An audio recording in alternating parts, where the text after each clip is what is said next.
There's that hole for the telephone jack that we removed. And I'm going to figure out what to do here.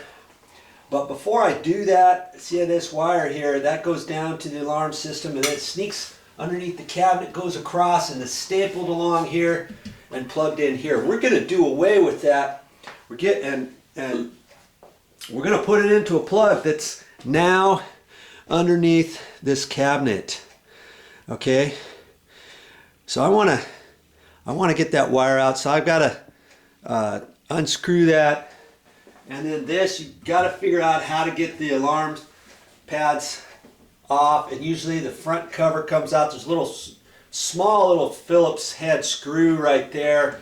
And you got to push down some little deals here and finagle this, pop that off, and pull that out. Each one is different. So if you ever want to remove something like that, you can. I mean, if there's a way to put it up and snap it together, there's a way to take it down without breaking it.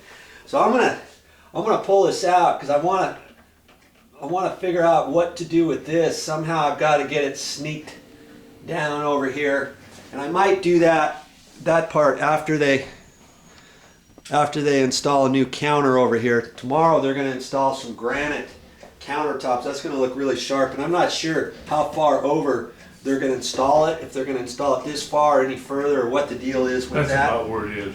Yeah, so I may just have this dangling over here and figure out what to do with it at that point. So once I do that, then we'll talk about this hole here.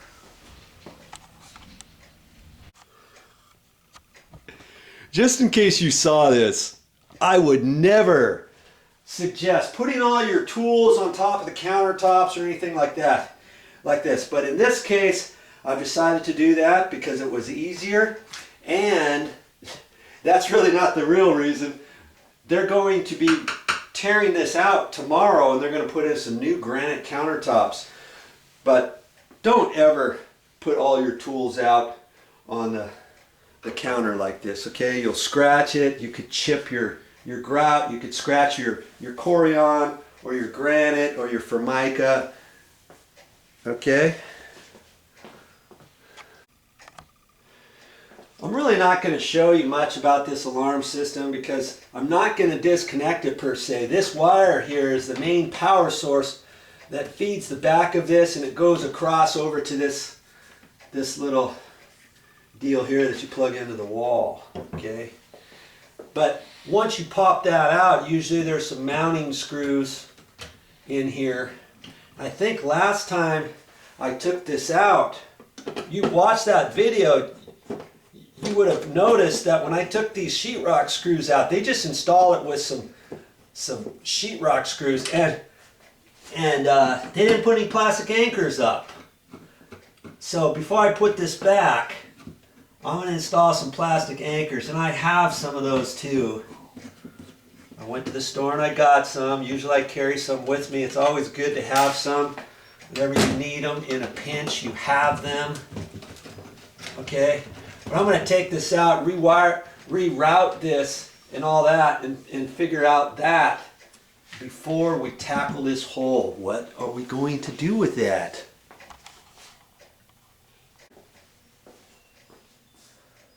You know, if you want to mount something like this directly into sheetrock, I mean, the coarse threaded sheetrock screws sometimes hold for the first time, but if you loosen this up once or twice, it's all over. Because see, that was threaded. If I push it back in, I can push it straight in. See there? Because there's no sheetrock left in there that's nice and tight. Okay, so you know, get in the habit of doing things right, putting in the right types of plastic anchors. They probably did it like this because they were running out of time and they ran out of anchors. You know, a professional company who install these for a living, they ran out of anchors. They didn't want to run back to the store. They had to get it done. And they thought nobody would ever know. Yeah, we do. We do. That's right. We know. Okay. Wow, they got a little board back in here. And I think maybe that's what we were hitting before when we pushed the wires down there, you know, for the telephone jack.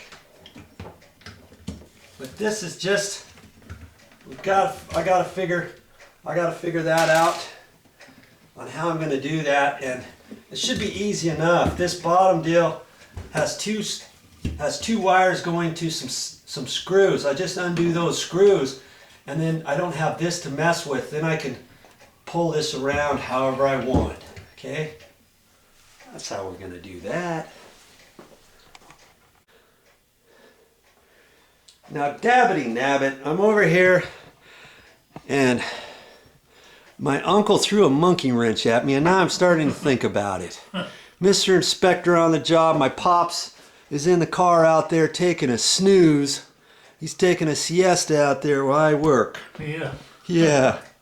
Well, I thought this cable was going to be long enough, and I'm hoping this cable is going to be long enough from there, because it's got to go down underneath there. Yeah. And then it's going to go to the new electrical outlet I'm going to be installing in here. And I did even raise it up a little bit more off the ground. I think it's going to be just barely long enough. So I couldn't really get it up any higher. I had to get that telephone jack up in there.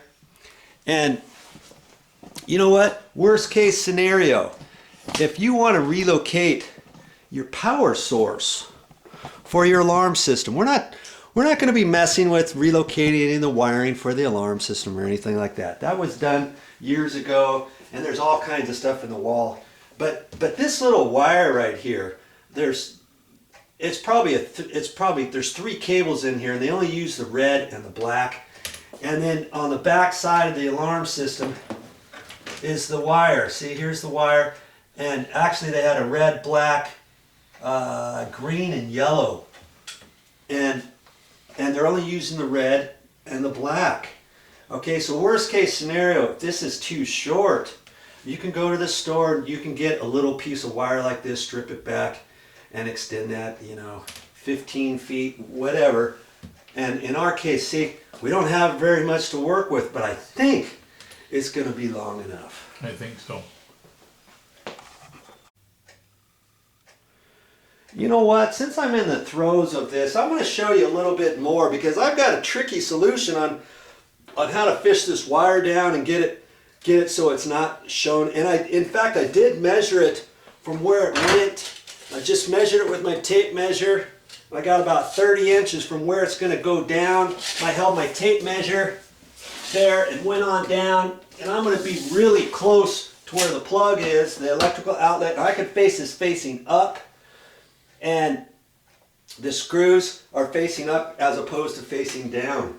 Okay, so I was initially thinking, okay, how can I take this white wire and kind of run it along the counter, sneak it down through the edge of the cabinet right over there, or drill a hole through this and poke it down there. Well, then you're going to see that wire, aren't you?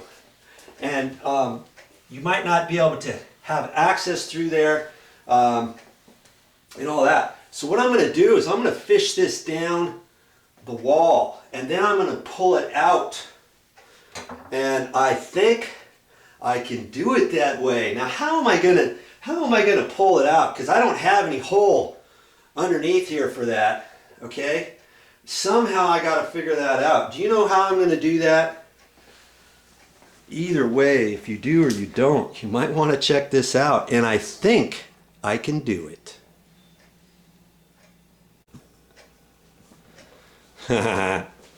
My uncle's thinking intently, how the heck is Joe going to pull another rabbit out of his hat? How am I going to do that? Well, there's a couple ways I can do that. I could pull that cut-in box out and then fish the wire down to there. But you know what? I'm not going to do it that way. I'm going to do it a different way, because you might not have something like that. I'm always trying to think up certain things for you, tips and techniques. That's what my channel is all about, right? Okay, this is what I've got in mind. I've got to cut out just a small little sheetrock hole, and then I've got just a long little wire, put a little bend in it. Now let's just say this cable is the wire that I pushed down in there. Now I'm going to take this one, I'm going to put it through the hole, and I'm going to move it around and gently probe for it and feel for it. Once I get it on the side like that, I can twist that, and hey, I've got it. I can pull this up like that, and then I can pull it out of the hole. Now what I could do too is curl an end on the other wire. Okay, when I shove it through the hole, before I shove it through the hole, let's see if I can show you this properly.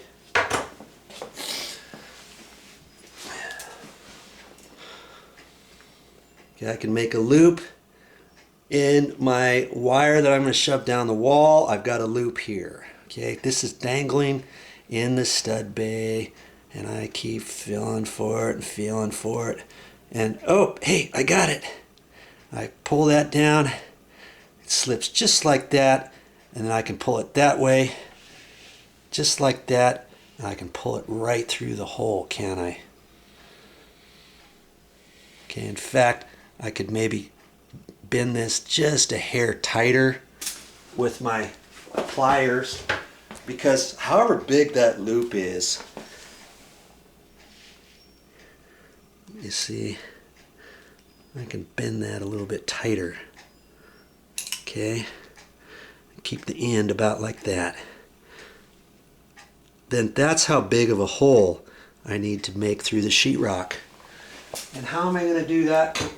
I'm just going to do that with my trusty sheetrock saw. I'll poke a little hole, and I'm just going to twizzle it like that, just a little bit. And I only have to go in yay far, and just keep going like that, and it's going to make a perfect hole. Okay, if I need a little bit more, push it in a little bit more. And then after I pull the wire out, I can put some caulking around the excess. That's my plan, and I think it's going to work. And see, I'm going to run that hole.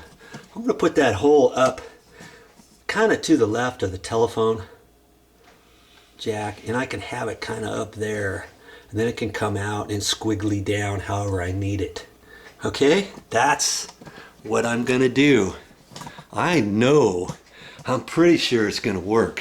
What do you think, boss man? Oh yeah, Mr. Inspector, do you think that's gonna work?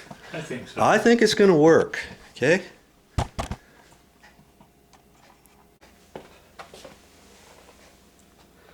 I wanted the hole as small as possible, so I trimmed out and spliced off some more of that black outside sheathing, and then I made the hook. Now that makes it that much smaller. Okay, all right, let's do it.